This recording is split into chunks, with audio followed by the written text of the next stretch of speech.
नमस्कार दोस्तों, मैं मिस्टर आर के आप सभी लोगों का आपकी इस यूट्यूब चैनल आर के में से वेलकम करता हूं। डियर्स, मैं इस वीडियो के माध्यम से लेकर के रिप्रेजेंट हुआ आपका फिजिक्स का टॉपिक।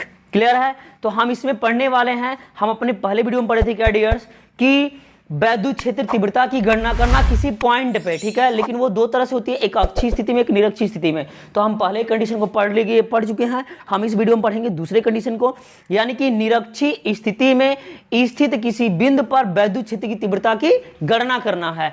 इस वाले वीडियो में हम पढ़ने वाले हैं, यानी कि इन डेंसिटी हम इसे पढ़ने वाले हैं, इन density of electric field at point on the equatorial line. Clear है डियर्स? हम इसमें पढ़ने वाले हैं intensity of electric field at a point on equatorial line. Clear dears? हम ये सारी चीजें पढ़ेंगे, तो इसमें पढ़ने वाले इसके सेकंड कंडीशन को। तो ध्यान से समझिए और देखते रहिए आर के मैजिक मैथ। ध्यान समझिए, अगर आपके सामने सपोज दैट कहता क्या है निश्चित स्थिति में, मान लेते हैं, माना निश्चित स्थिति में कंडीशन बन जाती है, माना एक वैद्युत द्विध्रुव ए व बी प्लस क्यू आवेश तथा माइनस क्यू आवेश से मिलकर बना है, जिसके बीच की दूरी 2l है, जिसके बीच की दूरी 2l है, जिसका मध्य बिंदु O है, जिसका मध्य बिंदु O है, जिसके मध्य बिंदु के लंबवत निरक्षीय स्थिति में स्थित R दूरी पर एक पॉइंट C स्थित है, जहां वैद्युत क्षेत्र के तीव्रता की गणना करनी है। तो हम A सिरे के द्वारा बिंदु C पर उत्पन्न वैद्युत क्षेत्र की तीव्रता E1 मान लेते हैं। E1 दिख रहा है, E1 और देखिए ध्यान से, ये ऊर्ध्वाधर, इसलिए इसे क्या लिखेंगे, E1 साइन थीटा, और बिंदु B के कारण उत्पन्न चुंबकीय क्षेत्र वैद्युत क्षेत्र की तीव्रता क्या हो जाएगा डियर्स आपका, E2 साइन थीटा। क्लियर है? अब यहां पे जो पॉइंट है आपका C है, और यहां पे जो क्षैतिज घटक है इसका वह क्या होगा, ध्यान समझिएगा। यहां पे कंडीशन फिर सुन लीजिए, माना एक वैद्युत द्विध्रुव A व B प्लस Q व माइनस Q आवेश से मिलकर बना है, जिसकी बीच की दूरी 2l है, जिसके मध्य बिंदु के लंबवत निरक्षीय स्थिति में एक R दूरी पर एक बिंदु C स्थित है, जहां पर वैद्युत क्षेत्र की तीव्रता की गणना करनी है। तो बिंदु C पर प्लस Q आवेश कारण उत्पन्न तीव्रता E1 तथा बिंदु C पर माइनस Q आवेश कारण उत्पन्न तीव्रता E2 हो, तो ये दोनों तीव्रता ऊर्ध्वाधर घटक में विपरीत व समान होने के कारण निरस्त हो जाती हैं, परंतु क्षैतिज घटक अक्ष के समानांतर होने के कारण ये दोनों जुट जाती हैं। तो लिखेंगे परिणामी तीव्रता E बराबर E1 cos theta plus E2 cos theta. Clear dears? मैं आशा करता हूं कि चीजें आपको समझ में आ रही होंगी। तो हम लिखेंगे इसे E इज इक्वल टू क्या हो जाएगा, cos थीटा, जिसे कॉमन कर लेंगे तो मिलेगा E1 प्लस E2। क्लियर है? यहां पे ये क्या होगा, परिणामी तीव्रता, कहां पे, पॉइंट C पर, ये परिणामी तीव्रता। Clear dears? तो इन्हीं बात को हम डिराइव्ड करेंगे, तो बातों को समझ ध्यान से। ये 2l है, तो ये क्या होगा l, ये भी क्या होगा l। बात को गौर करिएगा और समझते रहिएगा, ध्यान समझिए। अगर मैं बात करूंगा डियर आपसे, इतनी सी बात आप लिखेंगे अपनी कॉपी में कि माना, फिर सुन लीजिए कि माना लिखना क्या, फिगर बनाकर के आप लिख लेना है कि माना वैद्युत द्विध्रुव A व B से मिलकर बना है, जिन पर प्लस Q व माइनस Q आवेश उपस्थित है, जो एक दूसरे से 2l पे दूरी पर स्थित हैं। इसके मध्य बिंदु के लंबवत निरक्षीय स्थिति में R दूरी पर एक पॉइंट C लेते हैं, जहां वैद्युत क्षेत्र की तीव्रता की गणना करनी है। बात को समझिए ध्यान से। तथा बिंदु बिंदु ए जो प्लस क्यू आवेश के कारण उत्पन्न बिंदु सी पर तीव्रता E1 तथा माइनस क्यू आवेश के कारण उत्पन्न बिंदु सी पर तीव्रता E2 हो तो ये दोनों ऊर्ध्वाधर घटक होने के कारण समान व विपरीत होते हैं। देखिए ये दोनों के दोनों विपरीत हैं, तो विपरीत होने के कारण ये दोनों आपस में निरस्त हो जाते हैं, परंतु क्षैतिज घटक अक्ष के समानांतर होने के कारण ये आपस में जुट जाते हैं, अर्थात परिणामी तीव्रता E is equal to cos theta E1 plus E2 हो जाएगा। आइए अब इसे हम डिराइव करते हैं डियर, ध्यान समझिएगा। हम करेंगे क्या, एक बात होता है ये पॉइंट मिल गया, एक पॉइंट ये मिल गया, तो यहाँ पे क्या वैद्युत क्षेत्र की तीव्रता E1 निकालेंगे, तो हम लिखेंगे ये इनके बीच की दूरी आपको चाहिए, तो सबसे पहले क्या लिखेंगे, लिखेंगे त्रिभुज। त्रिभुज इस सिरे से ये कितनी दूरी पर है, इस सिरे से कितनी दूरी पर है, तो दोनों बराबर हैं, आप देख पा रहे हैं। ये परपेंडिकुलर है, ये लंबवत दूरी है, ये क्या बोलते हैं इसे, लंबवत दूरी है, ठीक है। मध्य बिंदु के लंबवत बिंदु सी पर वैद्युत क्षेत्र की तीव्रता गणना करना है, ठीक है। तो ये दूरी समान होगी डियर, तो हम क्या लिखेंगे, त्रिभुज, त्रिभुज AOC में, त्रिभुज AOC में पाइथागोरस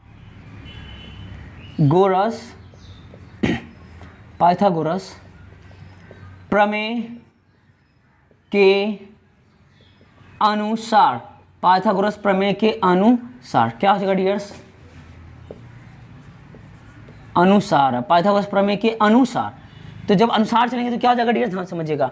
यहाँ पे लिखेंगे क्या, AC का square is equal to AO का स्क्वायर प्लस AO का स्क्वायर प्लस क्या हो जाएगा आपका OC का स्क्वायर, क्लियर है। तो लिखेंगे AC का स्क्वायर बराबर इन रूट में AO का value L square plus R का स्क्वायर, तो मैं इसे लिख सकता हूँ, सॉरी ये रूट चला जाएगा तो ये हो जाएगा, तो मैं लिखूंगा AC बराबर, इसे मैं ऐसे भी लिख सकता हूँ क्या, R square plus L square, clear है डियर्स। तो मैं आशा और उम्मीद करता हूँ कि चीज़ें समझ में आ गई होंगी। तो इनके बीच की जो दूरी है वह क्या है, अंडर रूट में R स्क्वायर प्लस क्या डियर्स, L स्क्वायर, और ये दूरी ये है तो यही दूरी यहाँ पर भी होगी क्या, R स्क्वायर प्लस क्या L स्क्वायर। बात समझ में आ रही है। तो दोनों सेम चीज़ें हैं, तो हम क्या लिखेंगे, लिखेंगे बिंदु, बिल्कुल आसान, बेहद आसान बताने वाले हैं, ध्यान समझिएगा। बिंदु C पर प्लस Q आवेश के कारण उत्पन्न तीव्रता E1 इज इक्वल टू 1/4 पाई, अब साइलेंट नॉट हो जाएगा डियर्स, क्योंकि दो बिंदुओं के बीच लगने वाला आकर्षण प्रतिकर्षण, यानी कि वहाँ पे क्या काम करेगा, कूलॉम का नियम, इसलिए हम 1/4 पाई साइन 0 इंटू Q बटा के R स्क्वायर, मतलब ये दूरी, इनके बीच की दूरी का स्क्वायर होता है, तो स्क्वायर करेंगे तो ये रूट हट जाएगा, तो आप लिखेंगे R स्क्वायर प्लस L का स्क्वायर, जब भाई रूट में है, क्योंकि कुछ महान आत्माएं हैं, आप समझ सकते हैं, ध्यान समझिए। इधर देखिए तो हो क्या जाएगा, यहाँ पे लिखेंगे 1/4 पाई यब sine not into Q upon R square plus L square, let be equation first year, clear है। अब ध्यान समझिए, अब हम क्या लिखेंगे, बिंदु C पर माइनस Q आवेश के कारण उत्पन्न तीव्रता E2 इजकल टू, यहाँ से लिख लेते हैं क्या हो जाएगा डियर्स, E2 इजकल टू 1/4 पाई अब साइन नॉट इंटू Q बटा के R स्क्वायर प्लस L का स्क्वायर। रीजन सुनिए, यही सेम चीज़ें हैं डियर्स, इसलिए रूट्स लेंगे यहाँ पे और इसका होल स्क्वायर करेंगे तो ई स्क्वायर से रूट्स कैंसिल हो जाएगा, तो हो क्या जाएगा, ये चीज़ें ये भी निकल के आ जाएंगे आपका 1/4 pi epsilon naught Q upon R square plus L का होल स्क्वायर, ठीक है डियर्स। आइए ध्यान समझिए बातों को। अब हमको E1 और E2 का वैल्यू मिल गया, ठीक है। अब आपको परिणामी तीव्रता तो पता ही है, ध्यान समझिए, इसमें ध्यान समझिए। इसके बाद हम क्या लिखेंगे, यहाँ से परिणामी तीव्रता ये रहा। अब हमको cos थीटा चाहिए, तो हम क्या लिखेंगे, लिखेंगे त्रिभुज AOC में cos थीटा लेने पर, मान लेते ये एंगल क्या है, थीटा डिग्री पर झुका हुआ है, तो एंगल तो दिखाना पड़ेगा ना।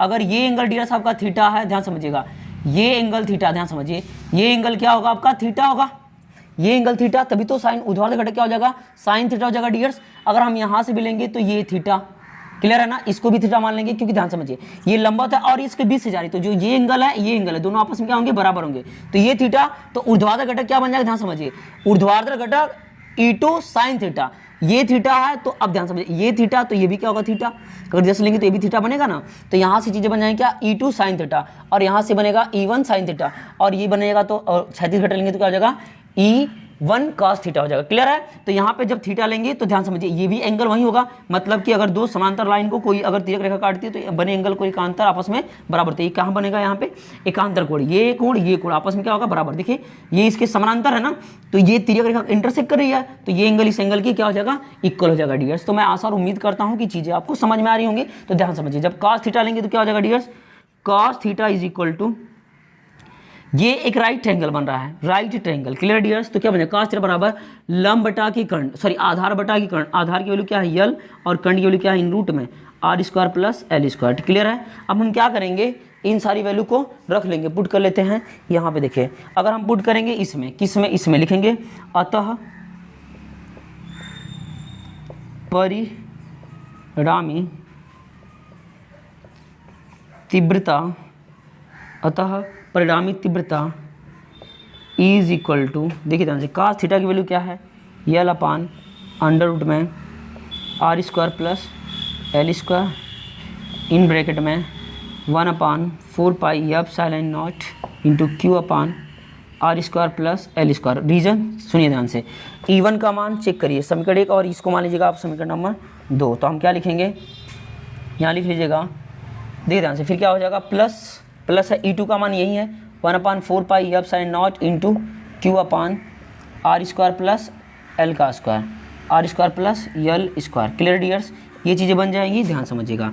कहाँ से लिए हैं भैया, फ्रॉम, हम लिख लेंगे ऊपर लिख लीजिएगा समीकरण 1 तथा समीकरण 2 से। क्लियर डियर्स, समीकरण 1 तथा समीकरण 2 से, या फिर अदरवाइज इसको 2 मान लीजिए, इसको 3 मान लीजिएगा और इसको मान लीजिएगा समीकरण नंबर 1। तो हम लिखेंगे समीकरण 1, 2 व 3 से। समीकरण 1 ऐसे लिख लीजिएगा, समीकरण 1 कामा समीकरण 2 तथा समीकरण 3 से। क्लियर डियर्स, ध्यान समझिएगा। तो अब हम डायरेक्टली वैल्यू रखेंगे तो क्या हो जाएगा, यहाँ पे लिखेंगे इज इक्वल टू, ध्यान समझिए 1/4 पाई एप्सिलॉन, दोनों सेम चीज़ें, 2 बनेगा यहाँ से, तो मैं लिखूंगा क्या 2 यल, 2 ऐसे लिखेंगे 2, देखिए ध्यान से दोनों जुड़ जाएगा ना, तो लिखेंगे 2 QL। अब मैं इसके पहले लिख सकता हूँ 1/4 pi epsilon 0, 1/4 pi epsilon nought 2 QL बटा के क्या हो जाएगा डियर्स आपका R square plus L square. Clear है, अब ध्यान समझिए, इसके पहले ये भी रहा, तो अब यहाँ पे क्या लिखेंगे, ऐसे लिख लीजिएगा इनटू, ये बनेगा क्या, रूट्स वैल्यू है तो R square plus L square to the power of 1/2। इससे अगर हम सॉल्व करेंगे इज का वैल्यू कितना हो जाएगा, is equal to 4 pi 1/4 pi epsilon not into 2 QL को हम क्या लिख सकते हैं, P लिख सकते हैं, क्योंकि P इसका क्या होता है 2 QL होता है। अब पूरे बटा क्या हो जाए डियर, ध्यान समझिए, जब आधार से गुणा करते समय घात आपस में जुड़ जाती है, चूंकि यहाँ पे ये लॉजिक काम करेगा, a की पावर n इंटू a की पावर m वाला, तो a की पावर क्या होता है n प्लस m हो जाता है। तो ध्यान समझिए, इन सारी बातों को हम अप्रूवल करते हैं। यहाँ पे ये आधार मान लीजिए सेम, इसके पावर कुछ भी नहीं तो 1 है, अर्थात 2,2 1 3, मतलब R square plus L square to the whole power of 3/2 हो जाएगा। क्लियर है, अब एक बात समझो, हम जानते हैं कि जो वैद्युत द्विध्रुव आघूर्ण होता है उसको हम मान लेते हैं कि अल्पतम दूरी एक दूसरे के बीच की होती है जो इनके आवेश होते हैं। ठीक है, तो अल्पतम दूरी अर्थात क्या लिखेंगे, जब L is very very less than क्या डियर्स, बहुत ही छोटा होगा R की तुलना में, तो यहाँ पे ये क्या हो गया, नगण्य हो गया, अर्थात बनेगा क्या तब, is equal to 1/4 pi epsilon not into, ध्यान समझिए ये नगण्य हो जाएगा तो बनेगा क्या यहाँ पे P अपान, देखिए 3 है डियर्स 2, अर्थात क्या बन जाएगा R square to the whole power of 3/2। अब यहाँ पे एक प्रोडक्ट काम करने वाला है, आपको पता होना चाहिए कि यदि a की पावर n की पावर m हो तो यहाँ पे होता है a into a to the power n into m होता है। क्लियर है डियर्स, तो ध्यान समझिए, अब यहाँ पे लिख लिखेंगे हम 1/4 पाई एप्सिलॉन नॉट इंटू, देखिए इससे ये कैंसिल हो जाएगा तो क्या मिलेगा P upon r to the power 3। ये रहा क्या आपका, निरक्षीय स्थिति में निरक्षीय स्थिति में स्थित किसी बिंदु की परिणामी तीव्रता। मैं यहाँ लिख दे रहा हूँ, अगर आपको नहीं दिख पा रहा है वहाँ पे तो देखिए ध्यान से, मैं यहाँ पे लिख दे रहा हूँ कि जो निरक्षीय स्थिति में होता है उसकी परिणामी तीव्रता क्या होती है, तो उसकी परिणामी तीव्रता जो होती है डियर्स होती है capital E is equal to, निरक्षीय स्थिति में E is equal to 1/4 pi epsilon not into P/r⁴। अगर हम बात करेंगे अक्षीय स्थिति में तो मैं अपने पहले वाले वीडियो में बताया था, बस यहीं पे क्या हो जाता है 2P/r³ हो जाता है डियर, ठीक है। तो मैं आशा और उम्मीद करता हूं कि ये चीज़ें आपको समझ में आई होंगी। अगर कोई डाउट है डियर तो आप कमेंट बॉक्स में कमेंट करके जरूर बताएं। अगर